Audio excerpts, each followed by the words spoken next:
매주 월요일 정치권 최대 이슈를 놓고 두 분의 최고의 정치 노객과 함께하는 다양한 시각으로 풀어보고 있습니다. 정두원의 말, 정청래의 말, 정말 오늘도 정두원 전 새누리당 의원, 정청래 전 더불어민주당 의원 함께합니다. 안녕하십니까? 네, 안녕하십니까? 정청래입니다. 네, 자 퀴즈 정답이 루돌프가 1위는 아니죠? 개 아니에요, 개? 장난이죠? 아, 개썰매 그거 아니었어요? 개썰매입니까 그게? 2번 술록입니다. 술록이에요? 네. 아, 그렇구나. 그래서 크리스마스를 맞아서 평소보다 2명 더 뽑았습니다. 좀 소개 정답자 밝혀주십시오. 1280번 가장 먼저 보내주셨고요. 2529번 정답은 술록인데요. 박 변호사님 캐럴을 트로트처럼 부르시는. 안개 낀 산탄절라 산타 말하길 맞습니까? 나오나 버전. 0668번님 박변 당신을 음치로 임명합니다라고 하시네요. 네. 7626번 솔로라서 부모님과 치킨 먹으며 갑니다. 내년에는 제발 여자친구 생기게 해주세요. 이게 소원으로 비셨네요. 네. 생기길 바랍니다. 네, 생길 겁니다. 아마도. 해주십시오. 1760번 차 엄청나게 막혀요. 오늘 예. 술자리 많으실 텐데 술 드신 분들 택시 타거나 대리운전 기사님께 운전 맡기세요. 네. 라고 보내주셨습니다. 네, 선물 보내드리겠습니다. 메리 크리스마스입니다. 자, 그래도 우리는 정치 이야기를 해야 됩니다. 뭐 크리스마스 얘기만 할 수 있는 건 아니잖아요. 네, 그렇습니다. 자, 지지율부터 대통령 지지율부터 얘기를 하겠습니다. 자, 이게 주말에 갤럽이 내놓은 조사 보니까 문재인 대통령에 대한 평가가 부정평가, 긍정평가 있는데 부정평가가 긍정평가를 처음으로 앞질렀어요. 이거 어떻게 봐야 됩니까? 데드 크로스라고 하죠. 예. 예, 그래도 지금도 사실 그렇게 낮은 건 아니에요. 과거의 역대 대통령들 지지율에 비하면 네. 그 높은 편이라고 할 수도 있는데 이제 추세가 내려가고 있다는 게 이제 문제인 거고 그게 이제 앞으로 호재가 별로 안 보인다는 거죠. 그래서 네. 계속 내려갈 거라고 이제 예상되기 때문에 그래서 문제라는 것 같아요. 네. 아니 대통령 지지율이 떨어졌다니까 좋아하는 신문사들이 많아요. 그거 뭐 좋아할 일은 아니잖아. 있습니까? 예. 네, 우리도 한번 성공한 대통령 한번 가져보자고요. 근데 이제 이 지지율이라는 것이 오르락내리락 하는 건데 어쨌든 숫자보다는 추세가 중요하지 않습니까? 추세요. 네, 그렇게 봤을 때 대통령 지지율이 좀 떨어지는 추세는 맞는 것 같아요. 근데 이렇게 떨어지고 나서 데드 크로스가 일어나고 나서 다시 반전을 일으켜서 올라간 경우가 없었다. 네. 근데 역사라는 것은 항상 새 역사 창조잖아요. 문재인 대통령이 또 올라갈 수 있는 거죠. 우리 정청래 의원은 어떤 지지율 평가보다는 그걸 분석하는 언론사에 초점을 맞추셨네요. 아니 지금 그러고 있잖아요. 지금. 조사를 또 보면 요게 눈에 띕니다. 50대 이상 그리고 대구 경북 지역 그리고 자영업자의 민심. 이영자라고 저번에 얘기를 하긴 했어요. 20대도 좀 그렇다고 얘기했었는데 지금 보면 50대 대구 경북 자영업자 부정평가가 좀 높아진 것 같습니다. 자, 이게 말씀하신 것처럼 데드 크로스 이게 정치에서 쓰는 용어인데 이게 정치권에서 많이 신경 씁니까? 어떻습니까? 대통령이 지금 사실은 지금 국회가 네. 촛불 혁명 이전에 지금 국회잖아요. 네. 그리고 행정부는 바뀌었고 그러다 보니까 여소야대 국면이에요. 여소야대 국면은 대통령 중심제를 채택하는 국가에서 여소야대는 항상 어려운 거죠. 국회가 항상 이렇게 법안이라든가 예산 네. 이런 걸 발목 잡고 그러니까. 노태우 대통령 시절에 그래서 그렇습니다. 3당 합당을 그래서 한 3당 거죠. 합당까지 이제 하게 됐는데 예. 그러면 대통령 이런 상황 여소야대 국면에서는 대통령 지지율이 네. 지렛대 동력이 되는데 아무래도 그런 면에서 봤을 때는 좀 심각한 거죠. 자, 이 데드 크로스가 의미가 있다는 건데 그래도 뭐 제 개인적으로 생각에는 지지율이 뭐 약간 떨어지고는 있지만 문재인 대통령이 받은 득표율이 지난 대선에서 41.08%예요. 그거보다 많죠. 이거보다 높기 때문에 근데 만약에 이 지지율보다 만약 떨어지게 된다면 그때는 심각하다. 이렇게 분석하는 전문가들이 많던데요. 지금도 이제 문재인 대통령을 찍었던 사람이 등을 돌린 경우도 있겠죠. 네. 근데 이제 수치를 보면 41.8% 득표율인데 네. 그 이상으로 떨어지면 다시 한번 이제 또 언론에서 또 호들갑을 떨고 이렇게 하겠죠. 근데 이제 문제는 정치라는 것이 여당이 있고 야당이 있고 찬반이 있어서 항상 상대 평가가 어떻게 보면 절대 평가보다 중요한데 네. 박근혜 전 대통령 때는 40% 그러면 고공행진이었어요. 제목이. 신문사 제목이. 그렇습니다. 근데 그렇게 지금 뭐 기억납니다. 예. 지금 오보까지 내요. 역대 최저치라고. 근데 그거 역대 최저치는 아니죠. 분명히. 자, 2년차 지지율이니까 역대를 한번 보면 네. 어땠죠? 대부분 문재인 네. 45%잖아요. 예. 김영삼 대통령 44%, 김대중 대통령 46%, 노무현 대통령이 제일 낮아요. 23%, 아하. 이명박 대통령 36%, 박근혜 대통령 44%. 그 상대적으로 높은 편이죠.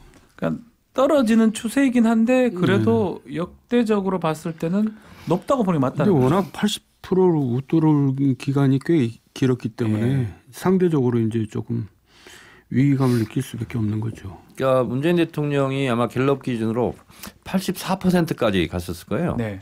그래서 지금 이제 그러니까 지금 거의 절반에 육박하게 떨어진 건 사실이죠.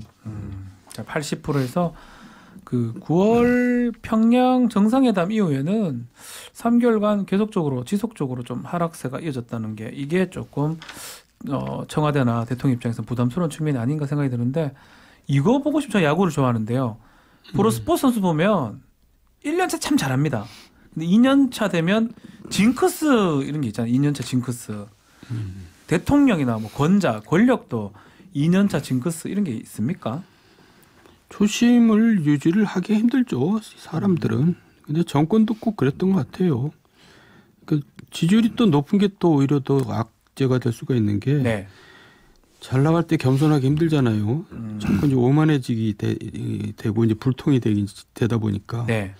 이렇게 되는 거죠. 근데 이제 얘기해 보세요. 네. 2년차 징크스라는 게 있어요. 네, 제가 몇 번 말씀해 얘기했는데 2년차 징크스는 2년차 되면 항상 언론에서는 이제 그런 제목을 뽑죠. 기강회의.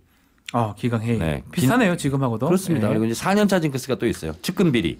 네임덕 측근비리. 네, 뭐 그렇게 나올 것 같은데 아무래도 집권 2년차 되고 그러면 이제 새로 들어간 장관이라든가 청와대라든가 아무래도 좀 익숙해지지 않겠습니까? 그렇죠. 권력이라는 게. 예. 그러다 보면 방심할 수도 있고 그러다 보니까 이제 뭐 음주운전 같은 경우도 나오고 이제 그런 경우죠. 그러니까 이제 그런데 딱 걸리는 거죠 지금. 언론은 계속 주시하고 있는데. 딱 그런 상황이라는 거네요. 네, 그렇습니다. 그러다 보니까 국민들 어떤 지지율도 또 평가도 좀 안 좋게 되고 있다. 자, 걸리는 상황과 관련해서 특히 지금 최근에 김태우 청와대 특감반원 첩보보고서 유출. 이 야당에서는 민간인 사찰 공세를 지금 하고 있는데 이게 지지율 하락하고 영향이 있을 것 같은데요. 이 문제 어떻게 풀어야 됩니까? 그러니까 이제 이거 전에 네. 과연 이 정부가 이전 정부하고 다른 게 뭐냐 이런 생각이 들기 시작하는 거예요. 이제부터 든다는 거죠. 이제부터. 보세요. 일단 이제 제일 나쁜 요인은 경제거든요. 고용 악화, 빈부격차 확대인데 그거 말고라도 공기업 낙하산 인사 뭐 이것도 의정부도 그대로 한단 말이에요. 채용 비리도 나오고 또 캠코더라는 편향 인사도 하고 공영방송 등 언론 장악도 하고 캠코더가 캠프 코드 인사 더불어민주당. 더민주당. 또 예. 적폐청산한다면서 정치보복도 하고 만기 칠람하면서 또 제왕적 청와대란 얘기가 나오고 민간인 사찰까지도 하고 그러니까 그리고 또 여당이 또 일사불란하게 침묵을 지키고 있어요. 아무 대통령 말도 댁에서 안 해요. 아무런 예. 이의 제기를 안 하고 있거든요. 그러니까 과거 정부랑 다를 게 뭐 있냐. 저는 그런 게 이제 지지율 하락에 다 영향을 미치고 있다고 보는데 지금 이제 민간인 사찰이라는 악재가 또 터진 거죠. 답변해 주셔야 될 것 같아요. 정청래 의원님. 정도원 의원이 말한 걸 다 동의하지는 않지만 네. 이전 정부와 다른 게 뭐냐. 사실은 이게 뭉뚱그려서 지지율 하락의 요인이에요.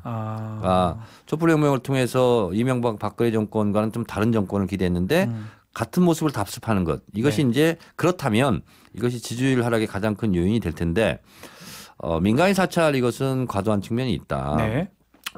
대법원 이런 데서도 민간인 사찰로 규정하는 게 있어요. 계획적이고 고의성을 가지고 치밀하게 미행하거나 네. 뭐 도청하거나 이런 경우는 이제 민간인 사찰인데 지금 나타난 거 가지고는 민간인 사찰이라고 볼 수가 없죠. 왜냐하면 공직자와 연루된 비리 같은 게 있을 수 있잖아요. 민간인이. 네. 그건 같이 조사를 해야 되는 거고.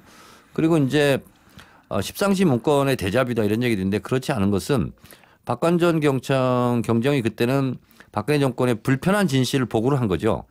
근데 이번에 이제 특감반 문제는 본인의 비위 사실과 연관돼서 이제 문제가 터지기 시작한 거 아니겠습니까? 그렇죠. 그런 면에서부터는 출발점이 좀 달랐던 거죠. 그걸 자유한국당이 이제 같은 사안으로 몰고 가고 있는데 그것은 좀 갈라볼 필요가 있겠다. 그렇다면 이 김태우 특감 반원 문제점 어떻게 풀어가야 됩니까? 근데 이게 청와대에서는 분명히 악재인 건 사실이고 악재죠. 청와대에서도 또 깊숙하고 은밀한 부분에서 특감 반원이 지금 계속 폭로를 하고 있잖아요. 계속 말을 하고 있으니까. 그래서 사실은 청와대 입장에서 보면 악성인 것은 맞아요. 네. 맞는데 결국은 이제 본인도 어쨌든 과기부의 뭐 5급 특채 뭐 그걸 알아봤다든가 이래서 이제 제지를 당하고 이제 근신당하고 이제 원대복귀 당했는데 뭐 결국은 물리적으로 불가능해요. 이걸 어떻게 칼로 무자로 해결할 수 있는 것은 네. 뭐 검찰이 수사를 한다니까 빨리 하는 수밖에 없죠. 수사를 해야 된다. 그렇다면 사실 지지율이 한번 떨어지면 반전하기가 어려운데 레임덕 얘기까지 벌써 나오면 안 되잖아요. 사실은 이 하락하는 추세 어떻게 반전하느냐. 정두원 의원님 조국 수석 결국 불명예 퇴진할 것이다. 이 예상을 하셨어요. 예. 인적 쇄신이 답입니까? 그렇죠. 일단 그게 이제 1차적으로 할 수 있는 일이에요. 분위기 쇄신을 해줘야죠. 그래서 청와대와 내각을 좀 바꿔줘야 되고요. 그 바꿀 때 그냥 바꾸는 게 아니라 이제 좀 탕표책을 좀 썼으면 좋겠어요. 반대파도 좀 받아들이고 예. 상대방 진영에서도 좀 좋은 인재가 있으면 발굴해서 쓰고 예. 그러면서 좀 뭔가 전 정권하고 다른 모습을 보여야죠. 맨날 우리끼리 이래가지고 진영 간에 뭐 대립만 격화되고 이런 모습은 뛰어넘어야지 더 통큰 대통령이 되지 않겠어요. 저는 이제는 우리 대통령도 그런 통큰 대통령이 한번 나왔으면 좋겠어요. 그러면 혹시나 정두원 의원님이 민정수석 하라면 할 수 있습니까? 예, 저는 능력이 안 돼서 안 되고요. 저는 또 이렇게 뭐 이렇게 검증한테 많이 걸릴 겁니다. 죄송합니다. 뭐 걸릴 검증하진 않잖아요. 음주운전한 것도 있고 그래가지고. 굳이 얘기는 안 해도 되는 굳이 얘기 안 해도 되는데. 네. 근데 저는 이렇게 봅니다.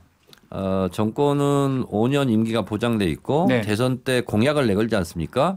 문재인 대통령은 소득주 성장, 혁신경제, 공정경제를 내걸고 대통령이 됐고 네. 또 사법개혁 하겠다 이렇게 공약을 내걸고 한 거예요.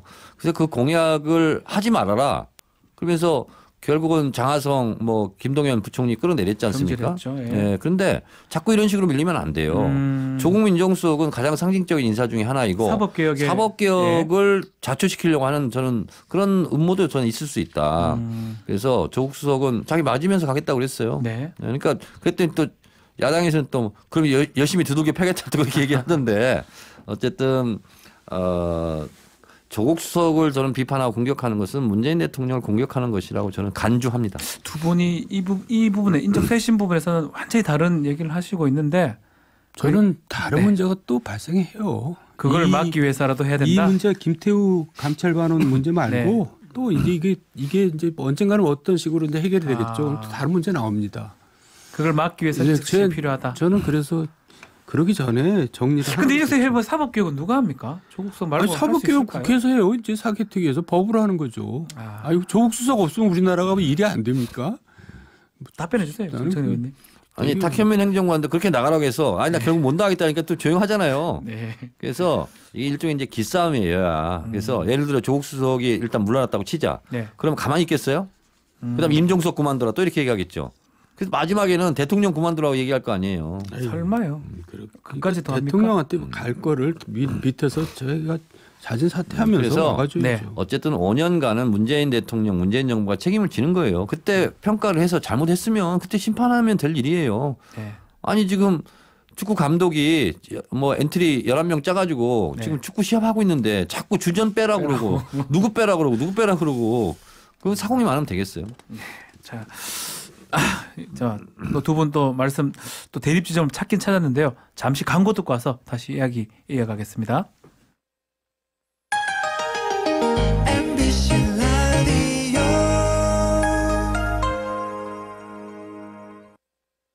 판교의 모든 가치가 모인다. 판교의 중심 특권을 누린다. 힐스테이트 판교역. 판교역 연결 예정, 대형 백화점 인접, 교통, 생활, 자연, 비전의 중심이 되는 힐스테이트 판교역. 견본주택 개관 중. 오피스텔 상업시설 동시 분양 031-620-1000번. 현대엔지니어링. 동해바다와 설악산 사이, 이마트와 고속터미널 사이. 동해 전망과 미래 전망 사이. 속초에서 가장 사이 좋은 프리미엄을 누리는 곳. 속초조양 코하루 아리스타. 속초의 심장에 투자하라. 속초 조양 코아루 아리스타. 모델하우스 개관중 문의 1811-8853 한국토지신탁. 검단 신도시 한신 더휴 중심의 차이를 말하다 수변공원으로 쾌적하게 예정된 상업지구로 편리하게 걸어서 학교를 다 누릴 예정이라 특별하게 이것이 검단 중심에서의 수준 차이. 검단 신도시 한신더휴 12월 오픈 예정. 문의 1522-9345 한신공영. 공구 전문 전시회 2019 툴쇼. 공구, 철물, 안전용품, 산업용품까지 총망라된 2019 툴쇼가 2월 14일부터 17일까지 코엑스에서 개최됩니다. 하우징 브랜드 페어와 동시 개최로 최고의 시너지를 보여줄 툴쇼에 업체의 많은 참여 바랍니다. 문의 515-4800 한국산업용재협회 리드엑스포. 95.9 MBC 라디오. 안녕하세요. 배우 박진입니다. 추운 날씨만큼 난방비 걱정도 많이 되시죠? 제가 난방비 아끼는 꿀팁 하나 알려드릴까요? 그건 바로 보일러를 열효율 높은 친환경 보일러로 바꾸는 거예요. 열효율 높은 친환경 보일러는 연간 13만 원 정도 난방비를 절약해주고 거기다 미세먼지와 온실가스 배출을 10분의 1로 확 줄일 수 있다니. 아참, 12월까지 교체하면 10만 원 할인, 12개월 무이자 할부. 아시죠? 자세한 내용은 120 다산 콜센터로 문의하세요. 이 캠페인은 서울특별시와 함께합니다. 네, 교통 상황 살펴보겠습니다. 민정 리포터. 네. 성탄절에 눈 오면 애들은 좋아하고 어른들은 참 밀릴까봐 싫어한다는데 네. 눈 오나요 안 오나요? 안타깝게도 내일은 눈 소식은 없을 것 같습니다. 그나마 이 중부지방은 늦은 밤에 빗방울이 떨어지거나 눈이 날리긴 하겠는데요. 활동하는 낮 동안에는 맑은 하늘이 예상됩니다. 다행히 오늘 좀 내려갔던 기온도 예년 수준 회복하겠는데요. 서울이 영하 2도, 한낮에는 영상 5도권으로 기온 오르겠고요. 그 밖의 지역도 대부분 5도선을 웃돌겠습니다. 공기질도 크게 나쁘지 않아서 활동하기 좋다고 하니까요. 반짝 휴일 계획 세우실 때 참고하셔야겠고요. 한편 성탄을 하루 앞두고 도로가 많이 어려웠습니다. 정체 지금 조금씩 풀리지만 여전히 경부고속도로는 서울 쪽으로 달래내부터 한남까지 12km 구간 속도를 못 내고요. 그 전에 기흥 동탄부터 수원까지도 정체입니다. 그리고 남해고속도로는 부산 방면 북부산 요금소에서 덕천까지 정체입니다. 세계는 그리고 우리는 날씨와 교통정보 민자영이었습니다.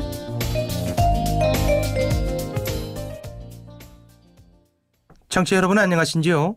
여러분은 지금 박지훈의 세계는 그리고 우리는을 듣고 계신데요. 잠시 후 8시 25분부터는 장안의 화제 안영미 체육의 에헤라디오가 방송됩니다. 에헤라디오. 아이 진짜 안 맞아. 안 맞는다고. 다시 할게요.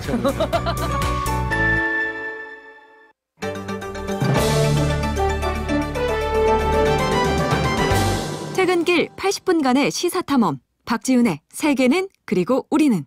월요일 인기 코너 정말 정청래 전 더불어민주당 의원, 정두원 전 새누리당 의원 함께합니다. 두 분 뭐 대립점을 찾긴 했는데 그렇게 계속 하더라도 답은 나오지 않을 것 같아요. 대립점을 꼭 찾아야 돼요? 찾아야 또 토론도 되고. 대화 타협 두 분 같은 정치 색깔은 아니지 않습니까? 같이 이렇게 하다 보니까 친해지신 건가요? 그래서 싸우지는 않아요. 우리가 싸운다고 될 일도 아니고. 그렇지. 두 분 뭐 지금은 조금 벗어나 있으니까 이렇게 토론을 할 수 있는데 만약에 이제 현역에 많이 돌아가신다면 또 멱살잡이 해야죠 또. 멱살 잡을 일은 없을 것 같아요. 정두원 의원님은. 그래도 대화가 돼요. 서로 인정을 합니까? 그렇죠. 제가 또 인정이 많은 사람이잖아요. 네, 맞습니다. 자, 화제를 좀 바꿔보겠습니다. 지난 주말 사이에 일부 국회의원 행동이 도마위에 올랐는데요. 민주평화당 대변인 이렇게 일침을 놨습니다. 비뚤어진 특권의식이다. 자, 김정호 더불어민주당 의원 먼저 김포공항에서 좀 문제가 났네요. 네, 우리는 이런 경우를 이렇게 들으면 그림이 그려져요. 이런 경험을 네. 우리 또 많이 하거든요. 이런 상황이. 네. 근데 대부분 이제 참죠. 그리고 내가 여기서 처신을 잘하겠다 생각하는데 이제 이 양반은 그걸 못한 거예요. 그러니까 이제 자격이 없는 거죠. 그거를 참아내지 못하면서 국회의원을 한다는 거는 국회의원을 하지 자기는 할 자격이 없다는 얘기하고 다름없어요. 신분증 보여주면 되는 거 아닌가요? 그러니까요. 거기서 왜 내가 그런 걸 보여줘야 되냐. 내가 국토위원인데 니들 와서 나한테 와서 인사라도 해야지. 부사 통과시켜야지. 이게 무슨 짓이냐. 이런 얘기가 지금 시대가 바뀌었거든요. 지금 한 20년 전이면 이런 게 통했죠. 20년 전에는 보여달라고 하지도 않았겠죠. 그게 그때는 뭐. 정도원 의원님이 저렇게 말씀하시는 것은 일면 동의. 그리고 네.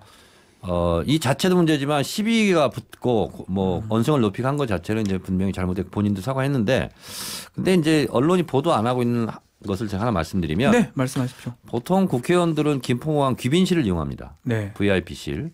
그러면 공항 직원이 에스코트를 해요. 그럼 프리패스예요. 거의 몸수색도 안 합니다. 네. 그럼 신분증을 보여달라고도 안 해요. 공항 직원이 가니까. 그렇게 들어갈 수 있는 것을 이분은 그거를 포기한 거예요. 그리고 일반인들하고 같이 똑같이 간 거예요. 맨 뒤에 서서. 그렇기 네. 때문에 물론 언성을 높이고 뭐 누구 뭐 책임자 나와라 한 것은 좀 문제가 있어 보여요. 근데 애초에 김정호 의원의 의도는 다른 의원들은 VIP실 많이 이용할 겁니다. 그랬다면 이런 일도 안 벌어지는 거죠.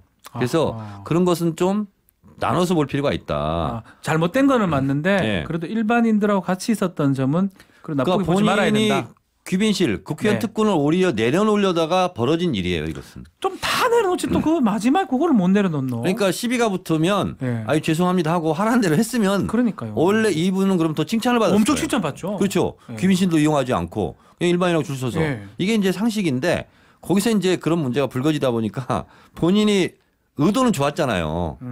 나는 공항 직원 에스코트 받고 프리패스 하지 않겠다. 그거는 사실은 칭찬받을 일인데 마지막에 싸움으로써 끝난 거죠 사실은. 두 분도 공항을 뭐 의원 시절 때 많이 이용하셨을 것 같은데 공항을 하면 그렇게 좀 특권을 받고 싶습니까? 어떻습니까? 저희 같은 일반인들은 잘 모르니까요. 국회의원은 이렇게 별도로 이렇게 대접을 받아요. 네. 이제 저는 사실 개인적으로는 좀 불편해요. 왜 뭐 안 그래도 뭐 그렇게 불편할 거 없는데 그렇죠. 뭐 사장까지 나오고 부사장까지 나와서 그냥 바쁘신 사람들이 나와서 그런 것도 오버하는 것 같고 네. 오히려 좀 불편해요. 좀 안 그랬으면 좋겠어요. 근데 나만 혼자 독자 행동하기 뭐하니까 그냥 같이 다니는데. 그러니까 정도원 의원도 아마 그런 경험이 있을 거예요. 저도 초선 국회의원 할 때 공항 VIP실 이용 안 하겠다고 공약을 했어요. 네.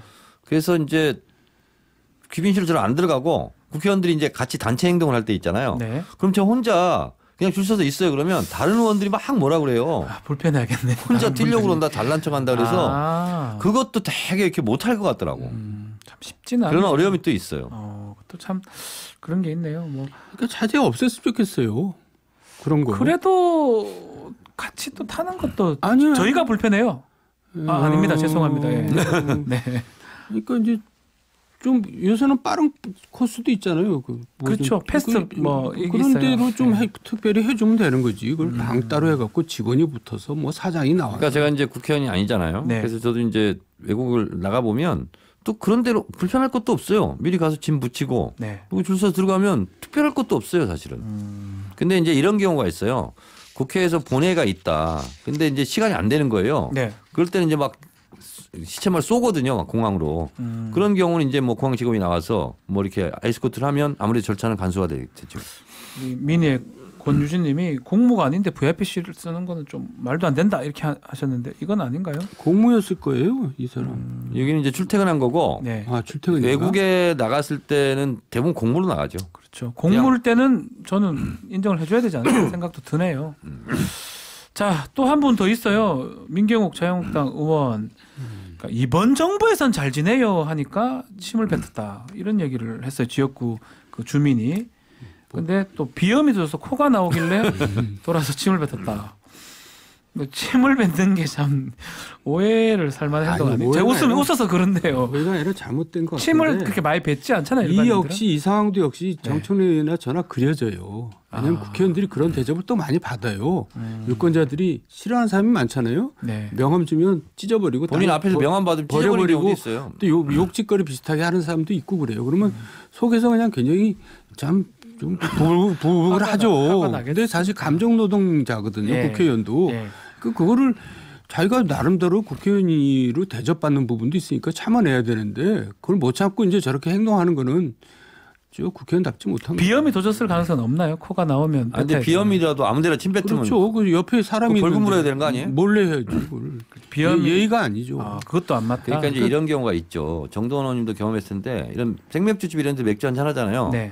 근데 저를 좋아하는 사람 같으면 저한테 와서 아유 의원님 반가워요 사진 찍어요 사인해줘 이렇게 하겠지만 저를 싫어하는 사람 같으면요. 예. 일부러 막 욕해요. 들리라고. 그렇잖아요. 예. 거기서 싸우면 저만 손해요. 저만 손해. 그럴 때 슬쩍 빠져나오는 게 그냥 최고예요. 어른스럽지 못한 거예요. 그러니까 이 국회의원이 됐는데 촌스러운 거죠. 촌스럽다는 얘기는 뭐냐면 사람이 그 깜이라고 하잖아요. 네. 어느 자리에 가려면 그 깜이 돼야 되는데 그 깜이 못 되는 사람들이 이런 행동들이 나옵니다. 촌스러운 행동들. 그러니까 요즘은 국민들이 국회의원 무서워하지 않아요. 네. 네. 솔직히 무서워하지 않아요. 그리고 오히려 더 본인들이 더 소리치고 그래요. 그런데 싸우면 무조건 국회의원이 손해죠. 그런데 그냥 모른 척하고 빠져나오는 게 예 죄송합니다 하고 나오는 게 최고예요. 침은 뱉지 말고요. 그렇죠. 침을 왜 뱉어. 나오려고 하더라도 삼켜야지. 비염이 좀 도졌다니까요. 예. 자, 다른 얘기 좀 해보겠습니다. 본인은 한사코 손차례를 치고 있지만 여권 잠룡 중에 한 명으로 꼽히는 인물 뭐 아실 겁니다. 유시민 사람 사는 세상 노무현재단 이사장인데요. 팟캐스트 방송을 진행하기로 했다 이렇게 밝혔네요. 어떻게 뭐 아는 바 좀 원래 없습니까? 팟캐스트를 하셨잖아요. 많이 했죠. 노유진이라고 했었고 그리고 유튜브까지 한다고 그러는데 역시 뭐 시대의 흐름을 비켜가지는 않네요. 네, 그리고 저는 잘한 결정이라고 생각합니다.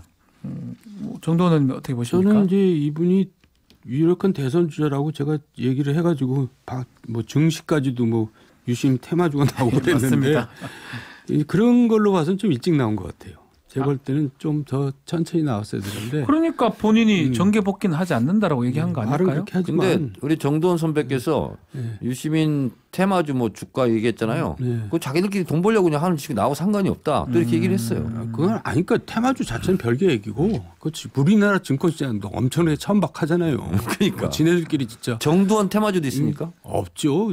그럼 제가 여유 있습니까 지금? 아니 본인이 정치에 관심 없다 이렇게 표명도 하고 대선 주자 아니다.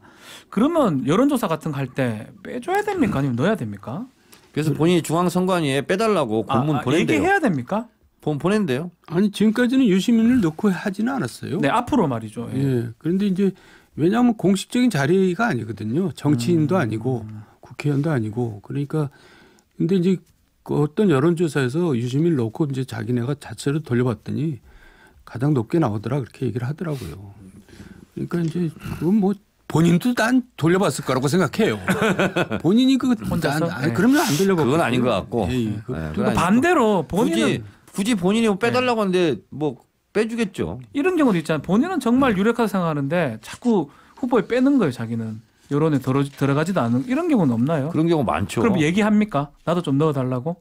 그렇게 하는 사람도 있겠죠. 그런 사람도 있습니까? 그런 사람도 있죠. 제가 19대 때 예. 저를 넣어서 하겠다는 거예요. 어느 언론사에서. 어디를요? 대선 주자로. 그래서 제가 빼라고 그랬어요. 예, 죄송합니다. 예. 가능성은 근데 넣으면 무조건 1%는 나와요. 8명 정도 넣고 하거든요. 그렇죠. 네. 근데 저는 빼달라 했습니다. 빼달라고 그랬어요, 저는. 잘했어요. 왜냐면 예. 그 망신당할 수도 있어요. 그 모든 게 때가 있는 거지. 그때로 봤을 때는 유시민 이사장은 약간 이르다 이 말씀인가요? 아니요, 지금? 그게 이런 게 아니라 더 이제 조금 신비주의가 필요하죠. 어차피 1위인데 왜냐하면 이제 정치계로 자꾸 등장하면 또 상처받거든요. 네. 또 사람들이 이제 순수하게 보지 않죠. 이제 뭐 대선 나가려고 저러나 보다. 그러니까 더 숨어 있을 필요가 있는데 모르죠. 이제 본인은 또 이제 참 아이러니한 게요. 네. 나는 뭘 안 하겠다 그러면 인기가 올라가고요. 뭘 하겠다 그러면 팍 떨어져요. 맞아요. 그렇다니까. 그런 걸로 봐서는 조금 타이밍이 일렀다 저는 그렇게 봐요. 그렇군요. 자, 크리스마스 이브에 함께한 정말 시간이 다 됐습니다. 이브 저녁에 함께해 주신 정두원 전 새누리당 의원, 정청래 전 더불어민주당 의원 두 분 메리 크리스마스입니다. 감사합니다. 다음 주에 뵙겠습니다. 시니엔 콰일러. 뭐죠? 해피 뉴 이어. 네, 다음 주에 뵙겠습니다. 박지훈의 세계는 그리고 우리는